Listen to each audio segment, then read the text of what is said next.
Hey guys, welcome back to another video on Tokende Travel. Today I wanted to talk to you guys about the main lessons I learned from our scouting trip to Abidjan, Côte d'Ivoire. If you don't know yet, we just came back from a 10-day scouting trip to Abidjan, my husband and I was really prepared for it. So if you want to check out the video where I talk about that, I'm going to link it in the description below. But now that we are back, there are a few lessons that I learned I guess the hard way in a way. I don't know. But I have a few lessons that I learned that I wanted to share with you. So if this is of interest to you, make sure you like this video, share it with friends, and subscribe to this channel. That way you don't miss any of our progress as we are preparing to move back to the motherland. So without further ado, let's get into the 3 lessons that I've learned. And I'm going to look at my notes right here. That way I don't lose my train of thought. The first lesson that I have for you, the first lesson that I've learned is, like I said, to be prepared. I had a whole list of things that I wanted to do. How did I come up with that list? I used social media. I used mostly Instagram, following some influencers on Instagram, Ivorian influencers, about places to go, things to do, and I had my top things that I wanted to do, both in Yamoussoukro and in Abidjan, Grand Bassam, Assini, so on and so forth. And I put together a list. Actually, I put together an itinerary. If you want to know my itinerary, if you want to take a look at it, let me know in the comments and I will post it in the description as well. But I'm a planner, okay? I'm a self-professed planning nerd. And I love to plan things. I love to plan my itinerary. Unlike my husband, he only had a few things that he wanted to do, and he was able to do all of these things because he only had like 3 things he wanted to do. I had like 15 things that I wanted to do. I wanted to be prepared, and I had my list. I put it down. I shared it with my friends, several friends who are in Ivory Coast, and I was like, okay, this is what I want to do. I had something for every single day, more than one thing per day. So the first thing to do is to be prepared. Know exactly what you want to do. Mostly if you are short on time. I was only spending 10 days. It goes by really fast. So I wanted to make sure that I didn't go there and just ask myself, okay, what's there to do? What am I going to do here? No, I wanted to know, okay, these are the things that I wanted to do and make sure that I hit all of these things. Number 2, second lesson that I learned, this is the one that based on lesson number 1, being prepared, is that things don't go as planned, okay? So you prepare for things, but you have to be flexible. So number 2 is be flexible. Know that you depend on other people's schedules most of the time. So it was for me because I was staying with my best friend. So I was depending a lot on her schedule. So just because I had a plan doesn't mean that everything would go according to plan.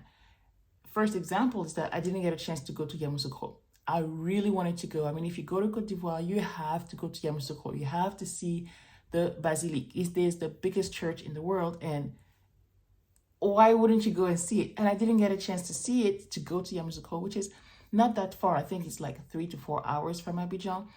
And I didn't get a chance to see it because it was high on top of my list. But I got so busy doing other things in Abidjan. And so I had to be flexible. I had to prioritize. I had to look at, okay, was it easier for me to just do this thing here in Abidjan than to hire a driver to take me to Yamoussoukro, or like count on my friend to have days off to go to Yamoussoukro, things like that. So I reshuffled a few things on my schedule and decided, okay, what was really important for me?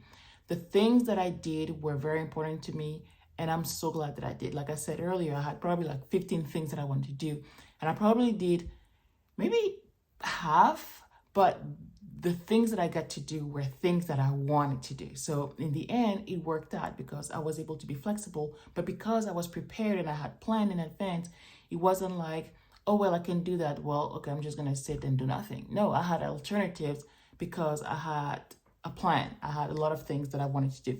A lot of things were improvised too, like going to certain stores that I knew about from YouTube and things like that. And it was like, oh, because I'm going to my friend's work and that restaurant is like right around the corner, so I get to go over there, right? So that was the part of the flexibility that was really good as well. In the end, I got to do a lot of the things that I wanted to do because they were already on my schedule, but it's because I was prepared already. I already had a plan. So second lesson is definitely be flexible. Mostly if you are counting on somebody else's schedule, if you're depending on somebody else.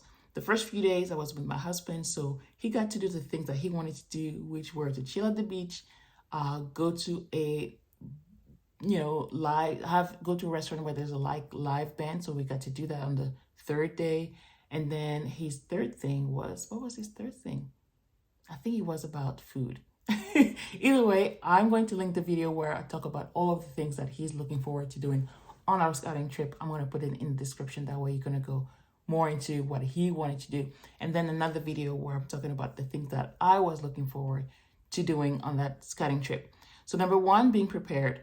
Number 2, be flexible. Number 3, be real. This is a scouting trip, and the goal of the scouting trip is to see if you can see yourself living in the country. So the goal is not for you to go and have your tourist hat on, but it's more for you to have your whether you want to call it immigrant or expat or resident hat on. That's the goal, is to see if you can picture yourself living in that area. So trying your best to live like the person you would be when you move there, if you move there. That means that try your best not to stay at a hotel. I was staying with my best friend, so at her house. That was an easy way for me to see how my daily routine would be like with my family, my kids, with having a driver, with having somebody, with having a nanny, with having all of these things that I could see her doing. And I was like, okay, I can see myself doing that, or I can see myself living a similar lifestyle, instead of me being in a hotel and not really understanding the realities of going through traffic, waking up the kids in the morning, getting them ready for school, managing the house, all of these things that I got a chance to experience because I was staying with my friend instead of a hotel or an Airbnb. I understand that that's not always possible because you might be moving to a place where you don't know anybody. So the Airbnb in a non-touristic area would be the second best thing to do, other than staying with a local. So, but if really, really you can't, then the hotel will be the last alternative. Okay, so experiencing that as a resident is really, really important, instead of being in your tourist bubble. So that means not only the housing, but also going to places where you would more than likely shop. So going to supermarkets, looking at price points, comparing them as well, and seeing, okay, what would I be buying at a supermarket versus what I would be buying at the open market. So we went to both. We went to the open market to buy some fruit, vegetables and things like that.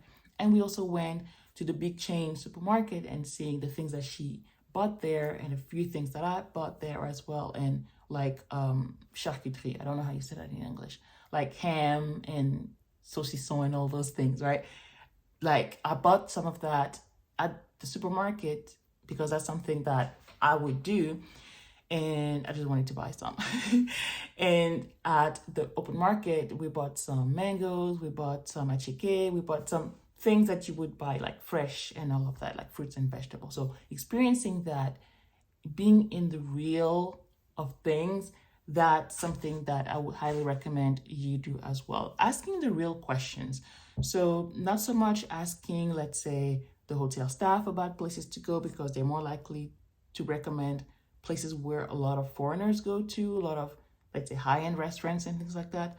But instead going to restaurants where you would go with your family, like with your kids. What is a kid-friendly restaurant to go to? I didn't get a chance to go to a playground or anything like that with the kids, but the kids went to the movies. So I got a chance to, look at, what is the price point for the movie? What kind of movies do they show? And that's something that I could take my kids to, because her kids would go to the movies as well.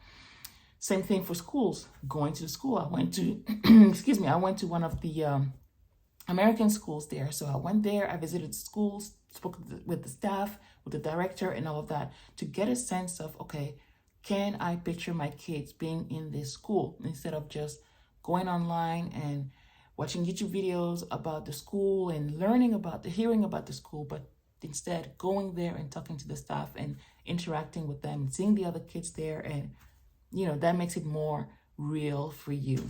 So markets, stores, schools, houses, going to all these places and asking the right questions. One thing that I wanted to do as well, but I didn't get a chance to do, is that she was taking one of her kids to the doctor's office.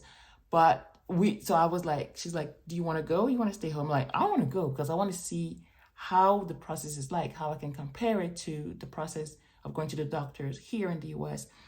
We ended up not going. I mean, we were on the way there, but it was so late and there was so much traffic that we ended up just coming back home. But that process of experiencing the traffic, experiencing using a cab, experiencing having a driver, experiencing all these different things that you would as a resident or somebody who lives there is really, really important. So being real, be in the real thick of things is really important in your scouting trip, instead of seeing it as a tourist trip where you would just go and be a tourist.